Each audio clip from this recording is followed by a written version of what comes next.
SMC शिक्षकों के पक्ष में आए विक्रम आदित्य सिंह। कानूनी सलाह लेकर शिक्षकों को राहत दे सरकार। द्वेष की भावना से जयराम सरकार कर रही काम। लगभग 2613 एसएमसी शिक्षकों की नियुक्तियों को हाई कोर्ट ने रद्द करने के सरकार को आदेश दिए हैं, जिससे शिक्षक सड़क पर आ गए हैं। कांग्रेस विधायक और महासचिव विक्रम आदित्य सिंह ने सरकार पर आरोप लगाया है कि सरकार अध्यापकों के पक्ष में कोर्ट में सही दलील नहीं दे सकी, जिस वजह से शिक्षकों की नियुक्तियों को कोर्ट ने रद्द कर दिया है, जिससे शिक्षक और उनके परिवार पर आर्थिक संकट आ गया है। सरकार राजनीति से ऊपर उठकर अध्यापकों के पक्ष में कोर्ट में सही बात रखे ताकि शिक्षकों को कुछ राहत मिल सके। कांग्रेस महासचिव विक्रम आदित्य सिंह ने कहा है कि एसएमसी शिक्षकों ने कोरोना महामारी और इससे पहले दूर दराज के क्षेत्रों में बेहतरीन शिक्षा प्रदान करने का काम किया है और 2012 में इन शिक्षकों को तत्कालीन हालातों को मद्देनजर रखते हुए पूरी पात्रता के आधार पर नियुक्ति दी थी ताकि बच्चों की पढ़ाई बाधित ना हो सके। विक्रमादित्य सिंह ने कहा कि हाई कोर्ट के निर्णय का वे भी सम्मान करते हैं, लेकिन कोई कानूनी रास्ता अपनाकर शिक्षकों को राहत देने पर सरकार का विचार होना चाहिए। वहीं विक्रमादित्य सिंह ने कोरोना के मामलों में हर रोज हो रही वृद्धि पर चिंता जाहिर की और सरकार की कोरोना से निपटने की व्यवस्थाओं पर सवाल खड़े किए। विक्रमादित्य सिंह ने कहा कि सरकार कोरोना के बढ़ते मामलों को रोकने का काम नहीं कर पा रही है, साथ ही बड़ी बड़ी जनसभाएं और कार्यक्रम आयोजित कर प्रदेश के लोगों के बीच सही संदेश नहीं दे रही है। सरकार को इस तरह के कार्यक्रमों को फिलहाल बंद करना चाहिए और कोरोना महामारी से बचने के लिए कदम उठाना चाहिए। कांग्रेस महासचिव विक्रम आदित्य सिंह ने कहा कि मुख्यमंत्री जयराम सरकार विधानसभा के अंदर कुछ अलग बयान देते हैं और बाहर उनकी कार्यशैली कुछ और ही होती है। 2.5 साल में भाजपा सरकार ने केवल कांग्रेस द्वारा किए गए विकास कार्यों के रिबन काटने का काम किया है और जहां पर कांग्रेस ने जनप्रतिनिधियों के नाम उद्घाटन और शिलान्यास पट्टिका पर होते हैं, उन्हें उखाड़ने का काम किया जा रहा है। बीते रोज शिमला के टूटीगंडी में भी फुट ओवर ब्रिज का उद्घाटन होना था, लेकिन पट्टिका पर स्थानीय कांग्रेस पार्षद का नाम था, जिसकी जानकारी मिलने पर मंत्री ने उद्घाटन नहीं किया और पट्टिका को भी उखाड़ दिया। भाजपा सरकार को द्वेष के भावना छोड़कर जनहित में काम करना चाहिए। प्रदेश हाई कोर्ट द्वारा एक फैसला प्रदेश के जो 130 एसएमसी अध्यापक हैं उनके संदर्भ में जो आया है, उस विषय पर मैं आज आप लोगों के बीच में उपस्थित हुआ हूं और निश्चित तौर से जहां तक कोर्ट के फैसले की बात है, कोर्ट के निर्णय की बात है, उस पर हम कोई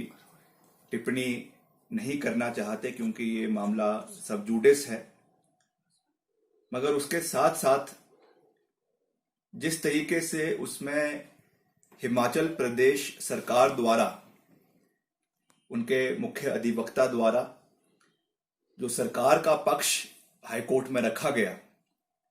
और उसमें कहा गया कि जो एसएमसी अध्यापक प्रदेश में समय समय पर लगाए गए हैं, ये एक स्टॉप गैप अरेंजमेंट है,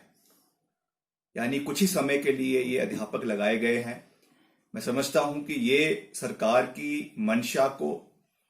और सरकार की जो एक सोच इन अध्यापकों के प्रति है उसको दर्शाता है। ये बहुत दुर्भाग्यपूर्ण है कि सरकार द्वारा जो एसएमसी टीचर्स जो पिछले बहुत सालों से और खास रूप से जो प्रदेश के सबसे पिछड़े हुए क्षेत्र है, प्रदेश के जनजातीय क्षेत्र है, प्रदेश के जो ट्राइबल एरियाज है, वहां पे अपनी सेवाएं दे रहे हैं और जो एनसीटीई के और आरटीई के जितने भी नॉर्म्स है उसको फुलफिल करने के बाद जो एसडीएम की कमिटी, सब डिविजनल मैजिस्ट्रेट की कमिटीज अलग अलग डिविजन्स में फॉर्म की गई थी, उनके माध्यम से इनकी नियुक्तियां हुई थी। और खास रूप से जब 2 साल तक कोई रिक्त पद इन स्कूलों में दुर्गम क्षेत्रों में पड़े हुए थे, उसके बाद एसएमसी की नियुक्तियां जो है वो प्रदेश के अंदर करवाई गई थी। और हैरानी की बात यह है कि पिछले दिसंबर 2019 से इनको अभी तक जो है सरकार द्वारा कोई वेतन नहीं मिला है और मुख्य रूप से जो कोरोना का समय पिछले 3 महीने में जो कोरोना काल प्रदेश में रहा है, उसमें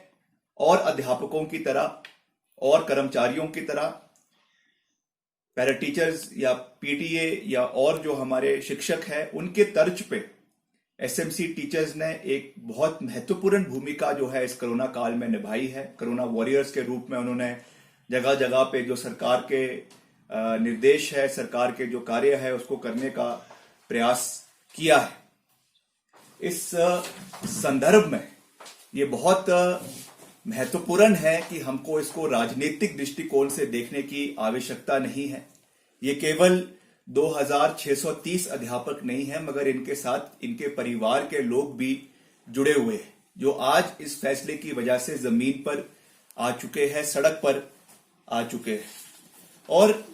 ऐसा नहीं है कि और राज्यों की तुलना में, चाहे उत्तर प्रदेश की बात है, चाहे दिल्ली की बात है, जहां पर जो है ये शिक्षा मित्र जो है उत्तर प्रदेश के अंदर भी रखे गए थे, और वैसे ही दिल्ली में भी जो वीरभद्र सिंह जी का एक बहुत बड़ा योगदान प्रदेश के एसएमसी को जो है बढ़ावा देने का था। और निश्चित तौर से आज हम आप लोगों के साथ खड़े हैं। जैसा मैंने कहा, ये कोई राजनीतिक मसला नहीं है, ये प्रदेश की शिक्षा प्रणाली को और मजबूत करने के लिए हमने ये निर्णय लिया था, और आज भी हम उसके ऊपर खड़े हैं। जैसा मैंने कहा कि आज प्रदेश में जयराम जी की सरकार है, हम उनसे एक सकारात्मक रूप से निवेदन करेंगे कि इस मसले को जहां पर भी हो सकता है इसे उठाएं, और जल्द से जल्द, बेशक चाहे कोर्ट के माध्यम से, चाहे ऑर्डिनेंस के माध्यम से, इनको रिलीफ देने का कार्य सरकार निश्चित तौर से करे। दूसरा, जो आप जानते हैं कि लगातार प्रदेश के अंदर कोरोना के जो केसेस हैं वो बढ़ रहे हैं। हम रोज देख रहे हैं कि जो आंकड़े प्रदेश के अंदर लगातार, चाहे जिला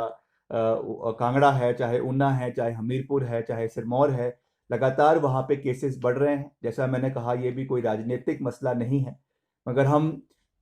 काफ़ी समय से ये बात कर रहे हैं कि जिस गंभीरता के साथ और जिस डेडिकेशन के साथ सरकार को इस पे कार्य करना चाहिए, उस पे हमको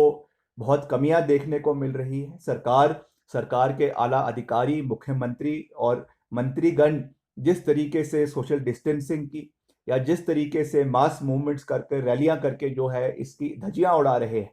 इससे क्या मैसेज प्रदेश के लोगों को जा रहा है, इसके बारे में सरकार को चिंतन करने की आवश्यकता है। मैं फिर से इस बात को दोहरा रहा हूं, ये कोई राजनीतिक मसला नहीं है, ये सबसे जुड़ा हुआ है, प्रदेश के आम जन से जुड़ा हुआ है। और इस काल में हमको जो है बहुत रिस्ट्रेंट करने की आवश्यकता है, और सरकार द्वारा मेडिकल सर्विसेज को प्रदेश में चुस्त दुरुस्त करने की आवश्यकता है। आज भी उसमें हमको बहुत कमियां देखने को मिल रही है। अभी पीछे एक यूनिलैटरल डिसीजन लिया गया कि आपका जो डीडीयू अस्पताल शिमला के अंदर है, उसको बिना सोचे समझे जो है 3 जिलों का, जिला कांगड़ा का, जिला शिमला का, जिला सोलन का और जिला सिरमौर का जो है उसको सेंटर बना दिया गया। और बाद में जब इसका विरोध आम जनता ने तो किया ही, मगर उसके साथ साथ डॉक्टरों ने भी उसका विरोध किया, क्योंकि रिक्वायर्ड जो इंफ्रास्ट्रक्चर था, रिक्वायर्ड मेडिकल सर्विसेज थी, वो वहाँ पे उपलब्ध नहीं थी। उसकी वजह से सरकार को ये निर्णय जो है, अभी हाई कोर्ट में भी हमको लगता है कि इसकी पिटिशन की हुई है, उस पर उनको ये रोल बैक करना पड़ा। तो कहने का तात्पर्य ये है कि इस परिस्थिति में आपको बहुत सोच समझकर मेडिकल एक्सपर्ट्स की राय लेकर जो है इस पे कार्य करने की आवश्यकता है। ये कोई राजनीतिक मसला नहीं है, एंड यूनाइटेडली हमको कटिंग अक्रॉस पार्टी लाइंस इस पे लड़ाई लड़ने की आवश्यकता है। और अंत में, जिस तरीके से राजनीतिक द्वेष से मुख्यमंत्री जी सभा पटल पे, विधानसभा के सभा पटल पे तो बात कुछ और कहते हैं कि हम सरकार में सबको साथ ले जाने का प्रयास कर रहे हैं, सब लोगों को का समर्थन लेने का प्रयास कर रहे हैं, मगर उनके कहने में और करने में बहुत फर्क है। हम जहां जहां पे भी देखेंगे, जहां जहां पे भी कांग्रेस पार्टी के विधायक है, वहां पे जिस तरीके से भेदभाव जो है सरकार के नुमाइंदों के द्वारा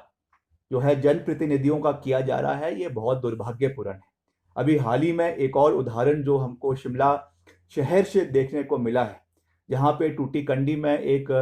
ओवर ब्रिज का जो है वो उद्घाटन होना था म्यूनिसिपल कॉरपोरेशन द्वारा, और उस वार्ड के जो चुने हुए नुमाइंदे जो वहाँ से पार्षद है कांग्रेस पार्टी के, क्योंकि उनका नाम उस पट्टिका के ऊपर लिखा हुआ था, इसलिए सरकार ने और म्यूनिसिपल कॉरपोरेशन ने ये उचित समझा कि जनता के मसले को जनता की आवाज को पीछे रखते हुए राजनीतिक द्वेष से, राजनीतिक इच्छा से उस शिलान्यास का उस उद्घाटन का जो कार्यक्रम था उसको स्थगित कर दिया गया। ये बहुत ही दुर्भाग्यपूर्ण है। एक और प्रदेश के माननीय मुख्यमंत्री ये कहते हैं हम एक लोकतांत्रिक प्रणाली में रह रहे हैं जहां पे हमको सब लोगों का सम्मान करना है, सब चुने हुए प्रतिनिधियों का सम्मान करना है, और दूसरी ओर उनकी सरकार द्वारा चाहे विधानसभा क्षेत्रों में, चाहे म्यूनिसिपल कमिटीज में, चाहे पंचायतों में जो है एक तुगलकी फरमान उन्होंने जारी किया हुआ है कि कोई भी विपक्ष का प्रतिनिधि वहां पे अगर अपना जो है नाम लिखवाता है या उनके द्वारा कोई काम होता है तो उसका श्रेय उनको नहीं मिलना चाहिए। मैं इसमें यही कहना चाहूंगा सरकार को कि पट्टिकाएं लगाने से, वैसे भी ये सरकार, जैसा मैंने कई बारी मैं कह चुका हूं, इतिहास में ये सरकार केवल रिबन काटने वाली सरकार के नाम से जानी जाएगी। पहली बार हिमाचल प्रदेश में ऐसी सरकार बनी है जो केवल रिबन काटने वाली सरकार के नाम से जानी जाएगी। पहली बात तो आप खुद कोई काम करते नहीं हैं, पूर्व सरकार द्वारा जो कार्य हो रहे हैं उसका आप रिबन काटी जा रहे हैं, और जो उसमें चुने हुए वहां के नुमाइंदे हैं आप जानबूझकर उनके नामों को वहां से हटवा रहे हैं या उनके नाम की पट्टिका को वहां पे नहीं लगने दे रहे। ये सरासर राजनीतिक और जो हमारे राजनीतिक मूल्य है और हमारी लोकतांत्रिक प्रणाली है उसका गला घोटने का प्रयास जो है सरकार द्वारा किया जा रहा है, जिसको हम बिल्कुल भी बर्दाश्त नहीं करेंगे। सरकार कोई अच्छा कार्य करती है, सरकार कोई नया प्रोजेक्ट लेकर आती है, उसका वो उद्घाटन करे, उसका वो शिलान्यास करे, हमको कोई आपत्ति नहीं है, हम उसका स्वागत करेंगे। मगर इस तरीके की नेगेटिव पॉलिटिक्स, इस तरीके की जो लोगों को दबाने की कोशिश की जा रही है, ये सरासर गलत है, और इसको हम आने वाले समय में अगर ये कार्य नहीं रुकेगा, हम इसके खिलाफ मजबूती के साथ, एकता के साथ आवाज उठाएंगे। इसका मैं आपके मीडिया के माध्यम से प्रदेश की जनता को, क्षेत्र की जनता को ये विश्वास दिलाना चाहता हूं। इसी तरह का जो मामला है देश के सर्वोच्च न्यायालय में भी चला है, और सर्वोच्च न्यायालय ने किसी तरह का स्टे नहीं लगाया है, और यूजीसी ने जो अपना एफिडेविट दिया है उसमें उन्होंने निश्चित रूप से कह दिया था कि यूजीसी की गाइडलाइन के अनुसार परीक्षाएं आपको करनी चाहिए, और हिमाचल प्रदेश सरकार ने और विश्वविद्यालय ने इस बात के लिए तैयारी बहुत दिनों पहले कर रखी थी, और आज प्रातःकाल 9 बजे बच्चों के पेपर भी प्रारंभ हो गए। और उसके बाद ये है कि ये जो है जो आदेश की जो जानकारी हमको प्रातःकाल 10 बजे के बाद हम मिली, तब तक बच्चों का पेपर भी प्रारंभ हो गया था, और इस सब पर अभी हम कानूनी सलाह भी ले रहे हैं और एसएलपी भी कर रहे हैं। लेकिन फिलहाल हमने ये कहा है कि क्योंकि सर्वोच्च न्यायालय ने भी स्टे नहीं किया, कल उनका भी क्या कहना है, तो अभी तक परीक्षाएं जो बच्चों की चलती रहेंगी। एसएलपी कब तक हो जाएगी? तुरंत, जितना जल्दी हो सकता वो करेंगे। तो सब परीक्षाएं जारी रहेंगी सर, ये माने जब तक अगला कोई? हाँ, बिल्कुल जारी रहेंगी सर। ये देखिए, अब इस बात की तो मुझे जानकारी नहीं है,